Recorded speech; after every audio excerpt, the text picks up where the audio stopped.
Muito bem, sejam bem-vindos ao nosso curso de Cálculo 1, nossa primeira aulinha hoje. Nessa aula eu vou falar com vocês um pouquinho sobre a definição de função e dar para vocês alguns exemplos. Vamos à definição então.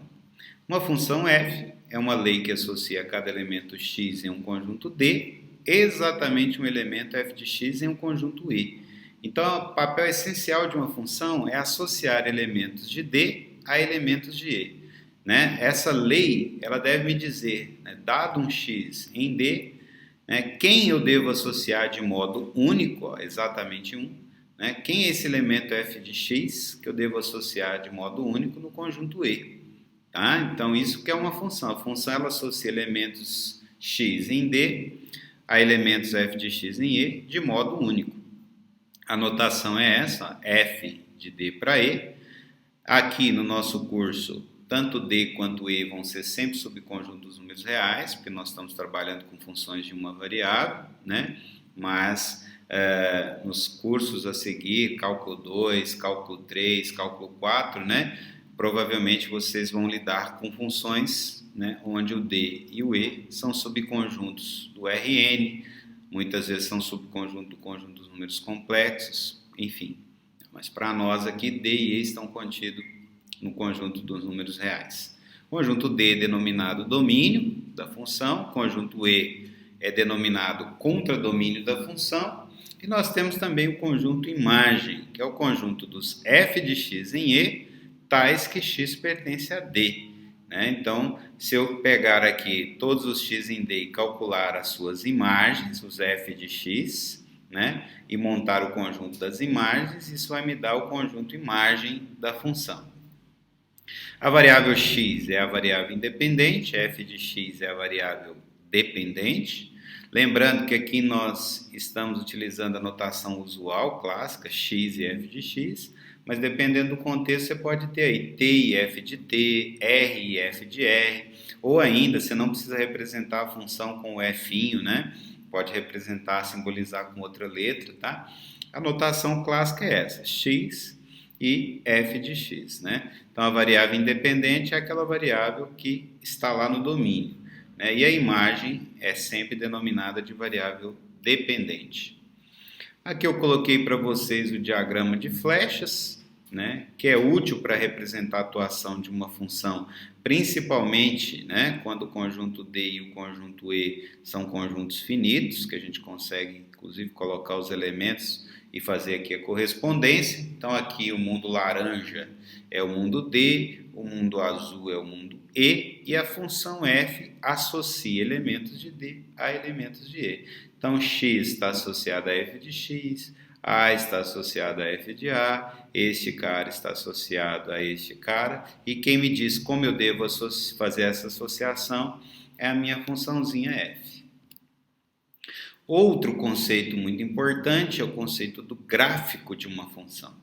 O que seria o gráfico de uma função? É o conjunto, denotado assim, e definido por x, f de x, onde x varia em D. Então, é o conjunto de pares ordenados da forma x, f de x para todo x em D. Então, formalmente, o gráfico de uma função é um conjunto de pares ordenados. E sendo um conjunto de pares ordenados, a gente pode representar isso geometricamente. Se a gente chama o y de f de x, isso aqui é o conjunto dos pares ordenados xy, onde y é igual a f de x. E a gente pode plotar esses pontos no plano xy e a gente tem uma representação geométrica do gráfico de uma função. Mas rigorosamente, o gráfico de uma função é um conjunto de pares ordenados. Bom, agora vamos aos exemplos que eu separei para vocês. No primeiro deles, eu tenho a área de uma circunferência de raio R, que pode ser expressa em termos do seu raio por meio da fórmula A igual a πr ao quadrado, que é a fórmula da área da circunferência, que todos vocês já conhecem aí, E essa relação de igualdade, ela me diz que a área pode ser pensada como sendo uma função do raio da circunferência. Para cada valor de raio maior do que zero, eu faço a conta πr ao quadrado e tenho um único valor de área associado a esse valor de raio. Então, aqui nesse primeiro exemplo, essa relação de igualdade, essa lei que aqui está, ela expressa a área como função do raio. Então, eu tenho A de R, área em função do raio. E a lei que me dá, que me permite expressar a área como função do raio é essa. A igual a πr ao quadrado. Nesse caso, o domínio da minha função é de zero aberto até infinito, porque o raio deve ser maior que zero, então zero não entra. E aí o R pode variar aí, né, de zero aberto até o infinito. O contradomínio eu coloquei aqui como sendo zero aberto até infinito. Eu até poderia ter posto contradomínio como sendo o conjunto de todos os números reais, mas eu preferi colocar dessa maneira. E da maneira com que eu coloquei o contradomínio aqui, a imagem vai coincidir com o contradomínio. Porque observe você o seguinte, quando o raio aqui no domínio está pertinho de zero, πr ao quadrado, que é a área, também vai estar pertinho de zero aqui, né?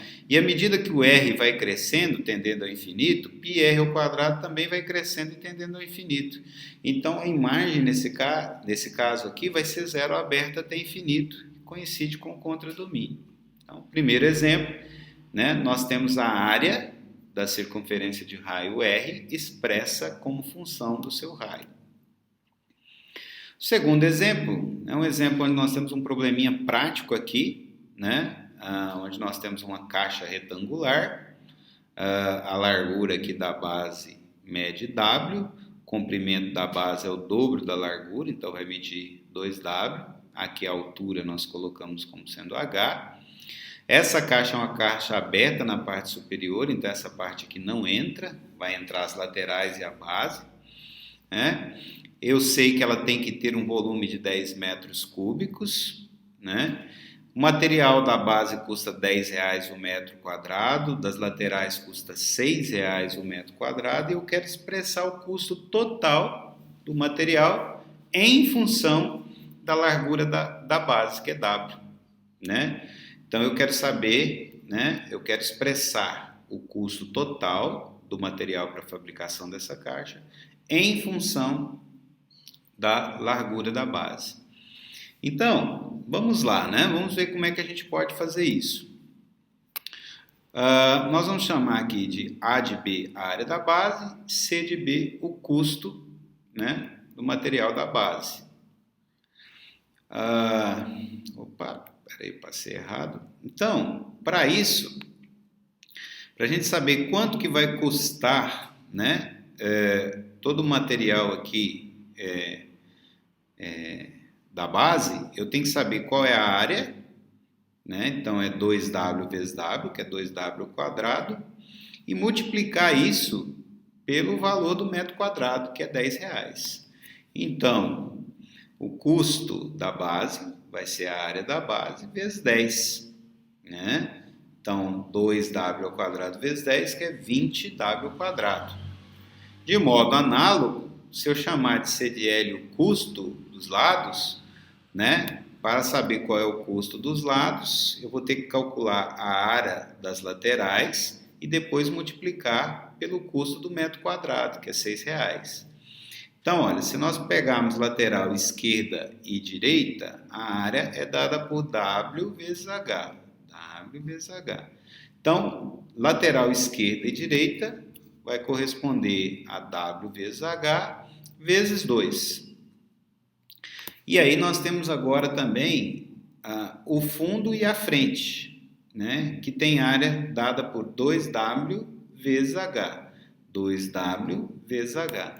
Então, o fundo e a frente, né, o total vai ser 2WH vezes 2. Essa soma das áreas multiplicada por 6 me dá o custo lateral, que vai ser 36WH. Então, o custo total vai ser o custo das laterais mais o custo da base. Né? O custo da base é 20W ao quadrado, das laterais 36WH. Está aqui. Lembrando que essa caixa ela é aberta na parte superior, então só vão entrar as laterais e a base. Então, eu já tenho uma expressão para o custo total em termos de W e em termos de H. Né?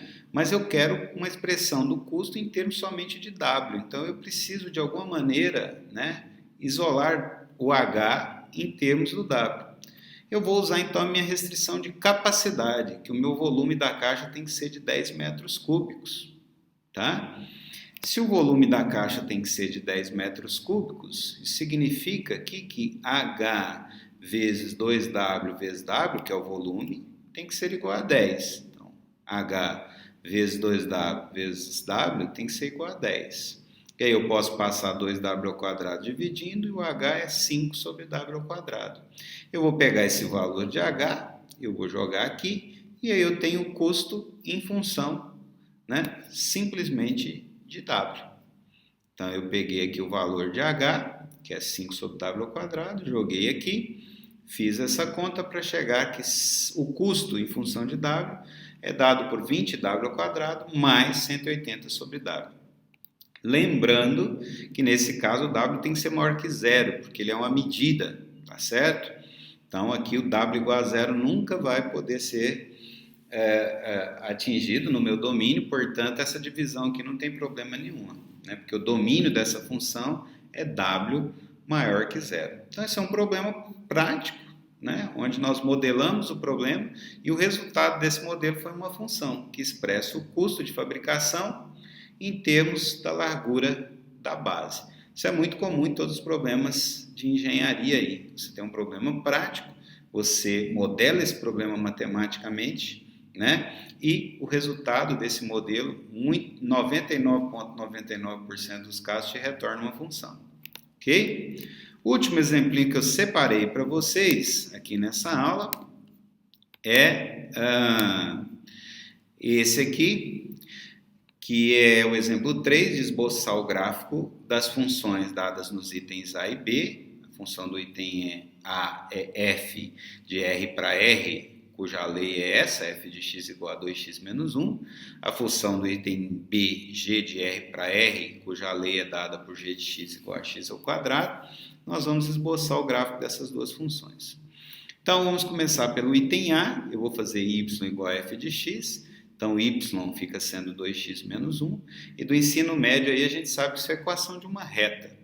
E a gente sabe que, dados dois pontos distintos, existe uma única reta que os contém. Então, a maneira mais fácil da gente esboçar o gráfico de uma reta é determinando dois pontos distintos através da equação que aqui está.